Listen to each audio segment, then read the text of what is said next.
you will never feel loved. On the you don't need it. Goodness, bro. Your passion isn't gone. Your ability to achieve your goals isn't gone. It just hides behind. I really enjoyed filming this episode. I hope you guys enjoy watching it. It really comes from the heart. I think anyone that has goals, ambitions, or love people very strongly and full-heartedly, they're going to love this episode.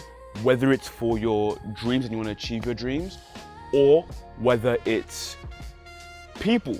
You love people romantically, platonically. Episode 3, going rogue with Chilo. Love, passion, and yearning, right? So we got a different scenery. We got a different camera setup as per usual. Hold on, let me just, so I can see myself properly. But today I want to talk about love, passion, and yearning, right? Not just love when it comes to romance or platonically, because we will discuss both, but love when it comes to yourself, right? Intrinsic. And also, I feel like love and beauty, we see beauty in other things, but I really think it's a matter of fact of how much we can love ourselves, right? And I'll get into that, what I mean by that too, and what that means for when someone is chasing their passion. Because love and passion release similar neurochemicals in the brain, right? So what is this correlation between love and passion? What does that really mean, right? So I want to start off with a situation I had. I had a really bad situation. I had a friend. After not feeling very understood for many years by many people, there was a person and I loved them. I loved them. This is a platonic friend, by the way, best friend. I loved them. We'd do everything together, have silly conversations, have serious discussions, talk about our dreams and goals, encourage each other, motivate each other. It was amazing. It was beautiful. It was all I've ever dreamed of, right? And I went through a rough period. So we got close really quick within the span of a year. And even the friend group, I was close with the friend group. I love the friend group. And I finally felt heard and understood. Finally. And that was what I needed. It wasn't a relationship. And so after some time, I had some difficulties trying to find myself. I had an identity crisis. I didn't know I didn't know my left to right. I didn't know what was going on. I didn't know who I was. I didn't know what the world was, what's right and what's wrong, if there even is such thing as right or wrong. But so this friend, I call every day, text every day, hit up line, like, you know the drill, right? Like your second arm in a way. And so I was going through a really rough patch. It was weird because we'd only been friends for a short period of time, so we haven't really seen each other in that sense. And I don't blame anyone for what happened. All I can tell you is that it had a horrific impact on, I guess, my life, right? When I hit that rough patch, I tend to detach from everybody. I disappear. You won't hear from me, nothing on socials, nothing from messages. And that's kind of what happened. I disappeared. There was a small little, I guess, disagreement that came up. And because I was so conflicted internally with what was going on, that I blew it out of proportion. I made it a big deal because I'm like, I couldn't communicate my pain that I was feeling. And that, losing that friendship hurt more than any breakup I've ever experienced. By far. That was the one person that if I could bring into my life and have it the way it was before, I would bring it without a heartbeat. And after that, it made me really question these relationships that we have. What makes them so valuable? Why chase them? And this relationship isn't just with people, right? It's with our goals and our aspirations. Because we can interchange those. Okay? We can cut off some friends and reduce some of our time with our friends. And in return, our ambition for our goals is going to drive higher. And I'll explain a little bit more about that, right? And so after losing that friendship, which I'm still recovering from today, it was a while ago, I think a year or two ago now, I'm still recovering from it. I still miss him, I still miss him. He was a great friend. He was a great person in my life. And I wish things could just go back to the way things are. But I don't think that's the position that he's willing to take. And that's okay. It's not anyone's fault, but it hurts. And that's when I realized, right? Love, ambition, and loss, they all burn from the same flame. They're all a result of the same inner drive that we have. Let's talk about love and ambition. When you have goals, both romantic love and platonic love, and I guess worldly aspirations, okay, material aspirations, what it is we're searching for beauty. Maybe we don't just fall for people. I think we fall for the direction the people give us. When you're in a group of friends, hanging out with your mates, it's really easy to tell where the group's going. Whether that's an unconscious or conscious decision, it's not too difficult to tell. And like, if you guys are going out partying, that's the life you're living, right? If you're going to the gym all the time, you're working on businesses, that's the life that you guys are living, right? And when you're by yourself, it's different.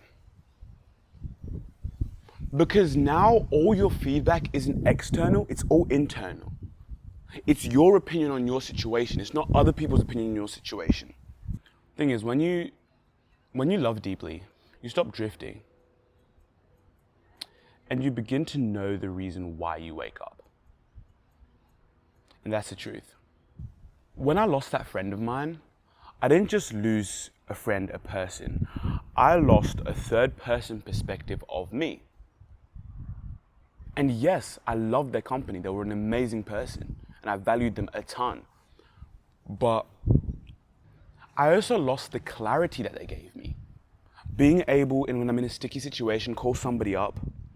And what do? Even if it was the wrong answer, I still felt better because I felt a level of external validation. And so when it comes to our goals and our aspirations,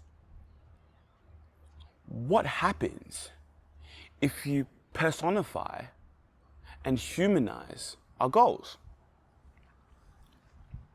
What happens? When you have a goal that seems so far out of reach, right? You yearn for it. You're constantly on a drive for it. And I don't think yearning is bad. I think yearning is something that has been lost. It's been lost. Yearning's a beautiful thing. I think it's what really makes us human. The ability for us to be able to choose what we yearn for in life is a beautiful thing. Both love and purpose answer the same thing. They do. They answer, why wake up in the morning? Why live? And it's not just love as a internal feeling. We need to love ourselves, right? First of all, we do need to love ourselves. That is a non-negotiable. I do think people can help you love yourself. People can help you see a side of you that you didn't know before. Both love and purpose answer the same philosophical question of why stay alive today. Yes, we have the things that we need to survive. Food, water, sleep, social interactions. Why even have the desire to live in the first place? It's through our passion and through love. We need to humanize our goals. We need to develop a relationship with our goals. Not just see it as something so distant, far, and untangible, but something that we can, the form of loving yourself, right? Because a goal has a time frame of your future, right? A goal has a time frame of your future. So in a way, your future self has already obtained that goal. And so in loving and yearning for that goal that you have, right? You're also loving and yearning the person that has that goal, because you can't have one without the other. So your passion, your goal, you need to love your goal and the person that has that goal. And It's a relationship, right? It's a relationship. You need to remember that. You do not love it. You can love it and say, oh, I love this, I love this, I would love to achieve these goals, I love these people. But let me ask you this, what does it really mean if it doesn't change anything practically?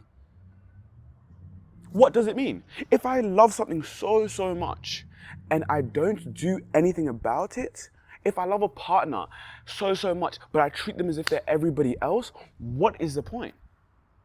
What really is the point? And so in the same way, our goals, you can love it. What's the point? You're only building a toxic relationship with your future self. And how can you love yourself now if you don't love your future self? Because your future self had to go through what you're experiencing right now.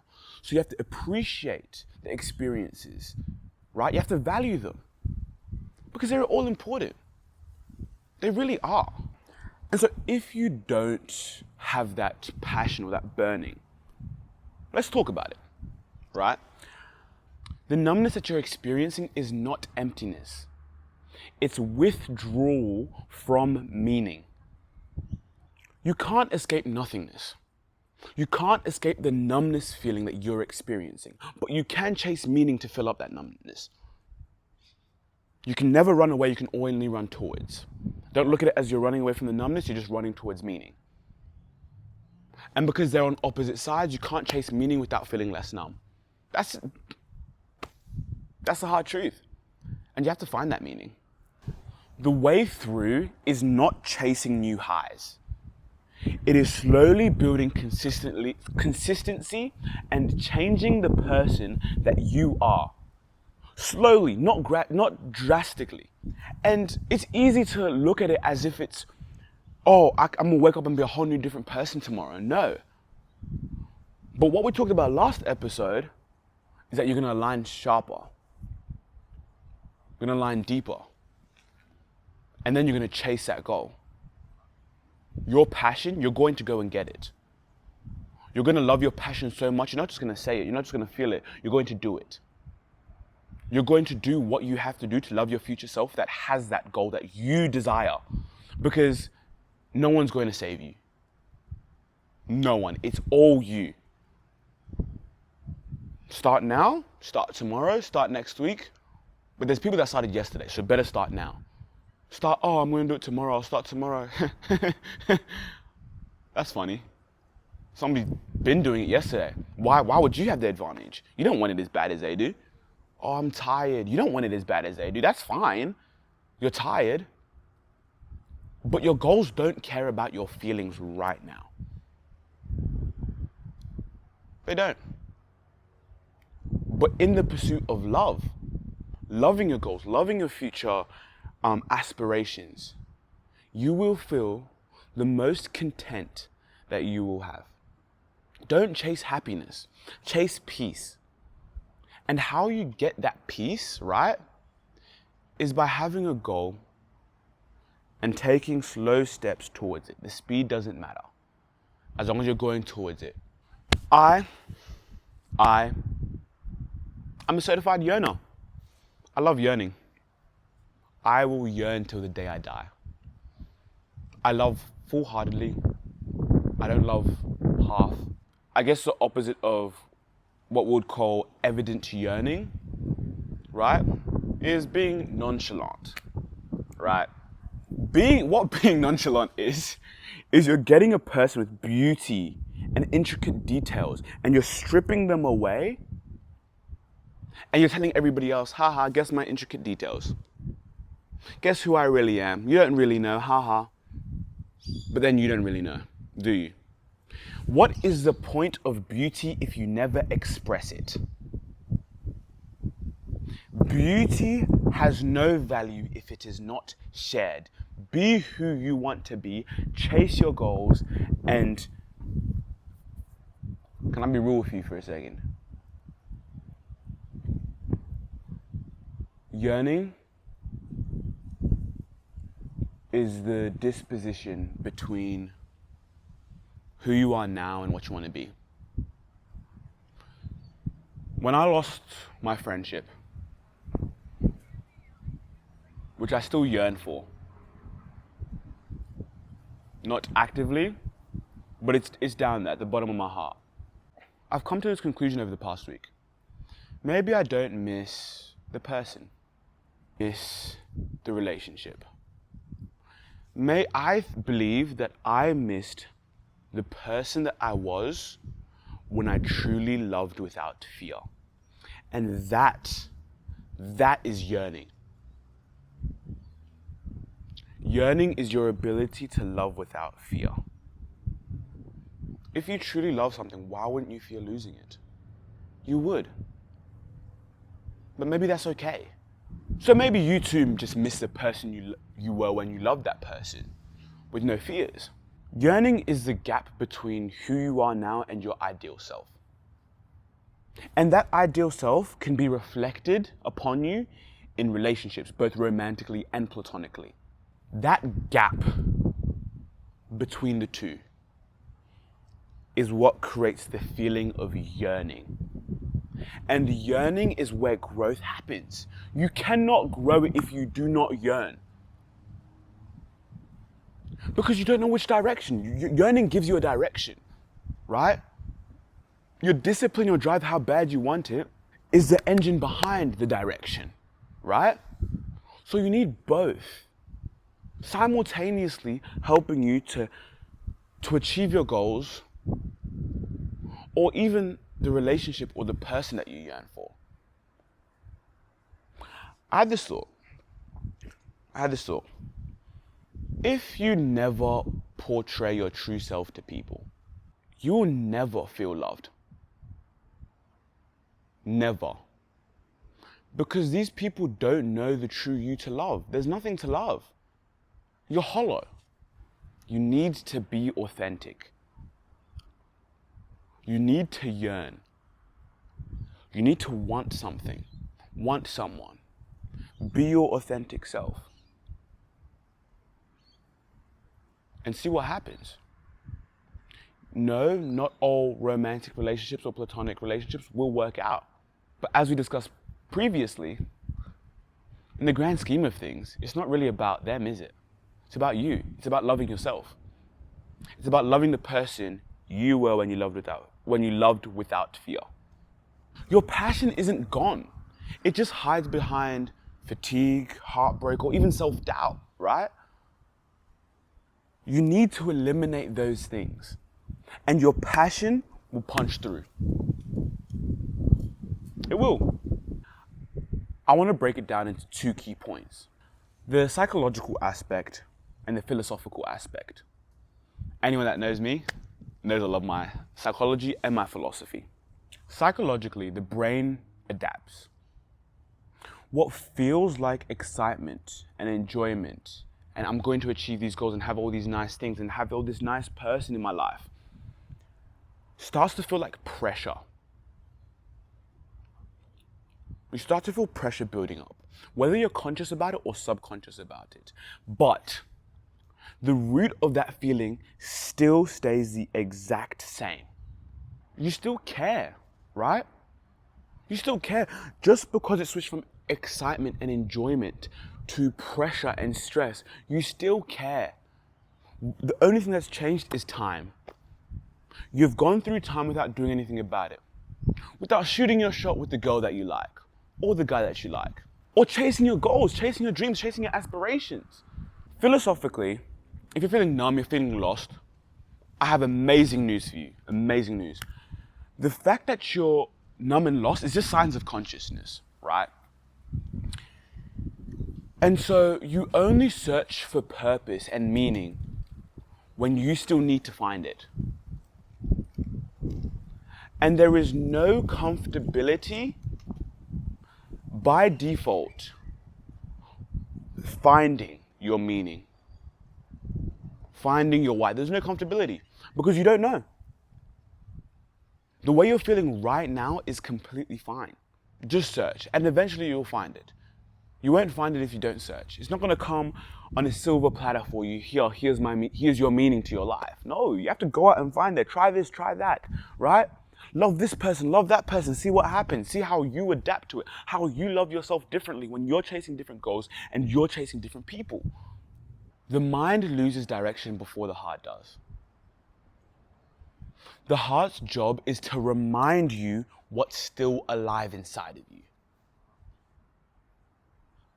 But you have to make a decision. Are you going to do something about it? Are you going to allow your authentic self to be expressed through loving, through yearning, through chasing your goals? Don't be nonchalant. There's no necessity to be nonchalant. People won't love you. You won't love yourself. People will tell you that they love you, but you're putting on a front. And you can't love yourself because now you've just lost yourself in the mix of everything. Now what? You don't need to have direction right now. You just need to be open. Love, ambition, drive, purpose, pain, anxiety all stem from the same fire. And that fire is a part of you that refuses to go numb. And that's where your next chapter starts. Do it for your future self and do it now. But anyways, I'll see you guys in next week's episode, episode 4. Make sure you guys tap in, okay? Instagram, socials, link in bio. If you want to listen to this podcast on Spotify, also there, leave a comment. Let us know how you're feeling about it. Do you like this change of scenery we got here? Make sure you tap in Instagram. Instagram links in the bio. Hey, I'll see you next week for episode 4.